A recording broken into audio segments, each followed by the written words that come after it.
Good morning, everybody. My name is Gordon Littell, and this is the start of my YouTube channel.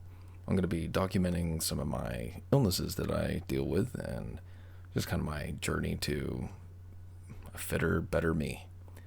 Some of the things I'm studying, and yeah, so depending on how things go, I might make study with me videos or a couple other things. Maybe even upload some of my music, everything. So it'll be interesting, but mainly I want to give advice and my own perception or kind of my own takes, mindset, games on what I do to make things easier because I have a degenerative condition in my eye. It's called, or both eyes, it's called keratoconus.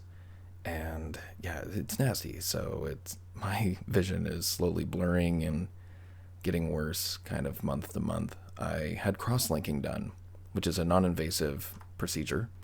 They put you under like a UV light and give you eye drops pretty much every minute or every 30 seconds on the dot. So yeah, it tightens up the middle layer of the corneas. So while it's tightening, for the next few days, you're in a lot of pain. So they do prescribe pain medications and things like that because it feels like your eye is exploding, crushing, tearing all at the same time. So it's pretty nasty, but at least it's not stitches or anything like that. So it's manageable. I also have costochondritis, and this is usually a temporary condition. You know, people get it. It feels like it's kind of like pleurisy in a way, to where you feel it in your chest, but it's like all your cartilage is kind of inflaming, and it gives the illusion, sensory-wise, that your rib cage is breaking apart or it's splitting and it's shattering, and it's your diaphragm will lock up. It'll just tighten down, right? It'll lock down, and it's hard to breathe. So a lot of times I have to shallow breathe. I can't move my chest. So it's like, normally you breathe, and you see your chest expand. And when you have a costochondritis attack, the goal is to pretty much breathe with your diaphragm as much as you can because it's locking up on you because of the pain. But you don't want to move any of your muscular, skeletal kind of stuff going on in your abdomen if you can help it. So it's very shallow breathing. Your oxygen might go down below 96, 94 during this time. At least it does for me. It's usually around 99, 100. Low 98. So when I'm not having that issue. I also have myoclonic seizures. You stay conscious. It's not like the epilepsy where you have these kind of long duration spikes in brain waves. So it's rapid, and you lose consciousness, or even if you are conscious, you have no control over a majority of your body. Myoclonic is more associated with like a singular area. Sometimes it happens in one muscle group, like it'll happen in my face. So like my face will just kind of start going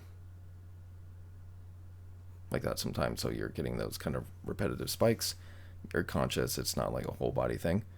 I also get it when I'm going to sleep. That's a majority. So you get that panic feeling. So you're almost asleep. You're pretty much just drifting off. And the moment you're going into a dream state and you're almost just unconscious, boom, hits you like a brick. And you wake up, you have that instant panic. And then you go, wait a minute, I'm okay. So that's, I think, something that the brain does. It recognizes that, okay, this was a singular spike. Man, I'm knocking at everything today. It's a singular spike that happens, usually. And so your brain goes, warning, air, alert, and puts you on alert status. So you're getting all that adrenaline, all that, cortisol, all that stuff going on to put you on the defensive. And then it registers, wait a minute, nothing else is going on. False alarm. So then it starts shutting that down. Your anxiety goes down pretty quickly, but you still have the adrenaline. You still have your heart rate up and everything. So it's like, oh boy, okay. And then about 30 minutes later, 45 minutes, you're falling back to sleep, and then it happens again. It's not fun. So fortunately, I got prescribed some medication that makes it to where that happens maybe once a week to once a month. So pretty rare. At least it's not like 5-6 times a night to where I'm just so exhausted I finally get to sleep. myoclonic or myoclonic, myo, one of those. Those types of seizures can prove fatal. So if it affects my heart, or just something like that, it can take me. So I live every day and almost every moment for and this is a hard thing to do sometimes. There's good days and bad days.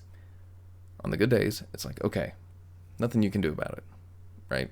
No, so if you believe in God or you don't, for me, I do. And it's like, okay, it's the realm of God, his hands. There's nothing that I can do. Nothing that I can do to resolve the situation or make it easier. So the only thing I can do is really focus on my state of mind, what I'm doing, my goals, my aspirations, my vision, and just what I have in the present moment. It's like I would rather live a happy life in my moments instead of living a miserable life going, oh, I'm counting down the seconds, the minutes, the hours, the days. When is it going to happen? Right? It's like, I don't want a self-fulfilling prophecy to happen where I'm anticipating something horrible happening and then it eventually happens and then I'm surprised that it happens. Well, not the kind of surprise that anyone wants, really. But yeah, so I'm going to be documenting just kind of my mindset, how I deal with that, my good days and my bad days. I'll share that with you guys, with the variety of my conditions. If you're going to ask if I'm on disability or anything like that at this time, no, I'm not. I probably should be, but I feel like there's people who deserve it more than I do. So I can still move, I can still run around, I can still do that kind of stuff. I mean, I do have asthma, but so not run around, but I can navigate. I can do certain things. So I feel like if someone's really down and out and doesn't have the ability to care for themselves, or has more chronic, severe conditions, they deserve it more. I wouldn't want to take that opportunity from somebody just because I decide that, hey, maybe this is easier to do. So, anyways, if things do get worse in the future, I may have to do it regardless of my pride or ego or whatever you want to call it. Anyways, yeah, so I think that's enough for now. It's going to be a long day. I'm going to be doing a lot of chores, going to be working on some art, so I might put up some of my art projects that I'm working on. I'm working on some animation, some still drawings, and other kinds of projects. I work with pastels, oil paints, acrylics, mainly watercolors, and tablet art. So that's what I'm probably going to be uploading. I play guitar. I also play piano. I might do that. I'm pretty self-conscious about that stuff. So I may take a while to post it, but hey, that's what it is. Judge me. So, yeah, I say so, yeah, a lot. Thank you for watching my video, and I apologize if it's gone almost 10 minutes. Jeez, man, if I go to the 10-minute mark, I can get monetized. Yeah. No, I'm messing with you guys. So, no ads, nothing like that. This is free to watch. I don't want any donations or anything like that, so don't do that. If I do a charity thing, that's one thing, but I keep your money. Tough times. So, much love, everybody. Stay safe out there, and have a good day or night, wherever you are. Have a good day. Night. Yeah. I'm just repeating myself. God, this is awkward. How do I end it? I need an outro. Okay, you know what? If someone has an outro for me, I'd appreciate it. All right. Bye now.